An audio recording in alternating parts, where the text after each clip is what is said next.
কি হৈছে ৰাস্তাটোত? এই ৰাস্তাটো ইমান বেয়া হৈ আছে, ৰাস্তাটো বোকা পানী। মোৰ ল'ৰা কালি বাইকেদি আহি পেলাই বাইকখন মানে গাৰ ওপৰত পৰিছে, ফাঁচি গৈছে, আহিব নোৱাৰে। যোনে আহে শুনি পৰি পৰি যায়। সেইদিনা কালি তাৰমানে কঁকাল ভাঙি গৈছে। এনেকুৱা ৰাস্তা কাৰ আছে? কাৰোতো নাই। আমি আহিব নোৱাৰোঁ, ধৰিব নোৱাৰোঁ। এখন বেনাৰ দিছে, ইমান টকা দিছে, টকাবিলাক ক'ত গ'ল? অলপ মাটি পেলাই দিছে, একো কাম নাই। মাৰিহে থৈ দিছে সেইখিনি, একোতো নহয়। আমি আমাৰ কিমান অসুবিধা হৈ গৈছে কওকচোন। আমি কেনেকৈ হাজৰ কৰোঁ? বৰষুণ দিলে, একজাক বৰষুণ দিলে এই কিমানে পানী হৈ যায়, আমি যাবই নোৱাৰোঁ। এতিয়াতো নিৰ্বাচন আহি আছে, নিৰ্বাচন হৈছে, নিৰ্বাচন হৈছে, আমি ভোট দিওঁ। ইয়াত মানে 50টামান ভোট পাবই। এতিয়া আমাৰ 40-50টা ভোট আছে। যদি আমি নেদাওঁ তেতিয়া কি হ'ব? ৰাস্তা নেদে, আমি আকৌ নেদাওঁ।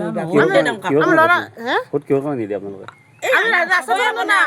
আঁচনি আমাৰ একে নাহে, আমাৰ ৰাস্তাটোৰ কাৰণে নেদাওঁ, আকৌ আঁচনিয়ে নাহে। আকৌ নাপাওঁ, আমি আকৌ নাপাওঁ, নাপাওঁ। যিবিলাক ৰাস্তা হৈ আছে সেইবিলাক আছে আৰু মেৰামতি কৰি আছে, কিন্তু আমাৰ এতিয়াতো একোৱে কৰা নাই ন। আৰু এইজনী মানে কি, এই মানে কাম সেই দোকানত থাকে, এই মানে হাজবেণ্ড ঘৰত দোকানত থাকে, এইটো অৰুণোদয় পাব লাগে, এইটো অৰুণোদয় নাপায়। কি কাৰণ? ভোটটো দিব লাগে। এই ছোৱালীটো মানে আছে আমাৰ MSc পাছ কৰি আছে, তাইতো পাব লাগে, তাই কিয় নাপায় কওকচোন?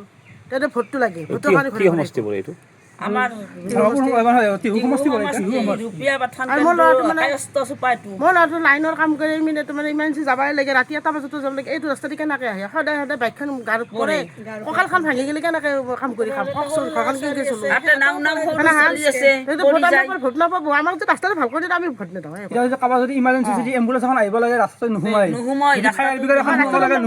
ধুনীয়া কৰি দিয়ক আৰু মানে আমি আৰু যদি এহুন মাটি এখিনি এৰি তাতো এতিয়া আমাৰ অহা যোৱাৰ বিৰাট অসুবিধা হৈছে, কাৰণ পানী পুত তাৰমানে একদম আহি চেৰে আহিব লাগে, মানুহ অহা যোৱা কৰিবও লাগে, তাৰপৰা গাড়ী এখন নোমায়। তাৰোপৰি আমাৰ এই মানুহখিনিৰ অহা যোৱাৰ কাৰণে বিৰাট অসুবিধা সমস্যা এটা হৈছে। তাৰোপৰি ইলেকশ্যনৰ সময়ততো প্ৰত্যেকে ইয়াত ভোট খুজিবই আহিব বা ৰাস্তাটো দিয়াওঁ বুলিও কয় কিন্তু এতিয়াকলে কিন্তু তাৰমানে কোনো এটা তাহাঁতেসকলে কয় ব্যৱস্থা সাহায্য নাই। আৰু আমি নিজে গাঁঠিৰ ধন ভাঙি দুই এটা অলপ অলপ মাটি দি আমি এনেকৈ অহা যোৱা গাড়ী মাতি দিছোঁ। এই চৈতৰ মাহত, এই 1 বছৰ হ'ল এতিয়া আৰু এইবাৰ অহা যোৱা কৰিছোঁ কৰি পেলাই এতিয়া একজাক বয়ান হোৱাৰ লগে লগে এইবাৰ আৰু এনেকুৱা হৈছে। পঞ্চায়তৰ মানুহক কৈছিল নে? কৈছোঁ, ৰাণুকো গৈছিল, আমি পঞ্চায়ত ৰাণু বাইদেউ কৈছিল যে এই ৰাস্তাটো হ'ব, কিন্তু অলপ বহল কৰিব লাগিব, চবেই মানে লগ হৈ এৰি দিব লাগিব। আমি মানে এপ্লিকেশ্যন দিলোঁ চক্ৰ বিষয়া কাৰ্যালয়ত, তাতে মানে ক'লে যে ঠিক আছে আমি সেই কৰিম, আমাৰ মানুহ যাব। কিন্তু আজি 2 বছৰ হ'ল একো মানে খবৰ নাই। মই আজি 2-3 মাহ আগতে গৈছিলোঁ, কি হ'ল কৈছে যে এইটো এতিয়া পথাৰত ধান কাটিব পৰা হোৱা নাই, তো মানে টাইম লাগিব, তো এতিয়া মানে বন্ধ হৈ আছে এইটো জোখ মাখৰ কামখিনি। তো এনেকৈ প্ৰতি বছৰে এনেকৈ মানে জোখ মাখৰ কাম এনেকৈ মানে বন্ধ হৈ থকা বুলি কৈ আমাক মানে ঘূৰাই পঠাই আছে, কিন্তু এতিয়ালৈকে মানে একো সেই হোৱা নাই। চামতা ৰাজহ চক্ৰৰ বিষয়ত এতিয়ালৈকে কোনো অহা নাই, কোনো অহা নাই।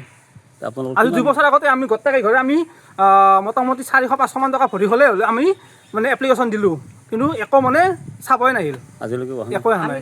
কিমান মানুহ আছে আমাৰ ইয়াতে ঘৰ 2 ঘৰ 3 ঘৰ 4 ঘৰ 5 ঘৰ আমি 6 ঘৰ মানুহ আছোঁ, 6-7 ঘৰ আছোঁ। এতিয়া বাৰিষাৰ মানে আপোনাৰ অসুবিধা আছে, বহুত অসুবিধা। ভিডিঅ' আছে, ভিডিঅ' আপোনাৰ যোৱা বছৰৰ ভিডিঅ' আছে পানীৰ, আপোনাক দেখাই দিব পাৰোঁ যোৱা বছৰৰ ভিডিঅ'।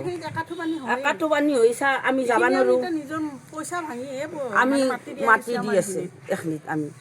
আৰু কালি আমাৰ এখন কৰ্ম গেছি, ইয়াতে বাইকে দি আহি পেলাই গাড়ী আহিব নোৱাৰে, তাতে থৈছি 4জনমান পচছি ইয়াতে বাইকে দি আহি।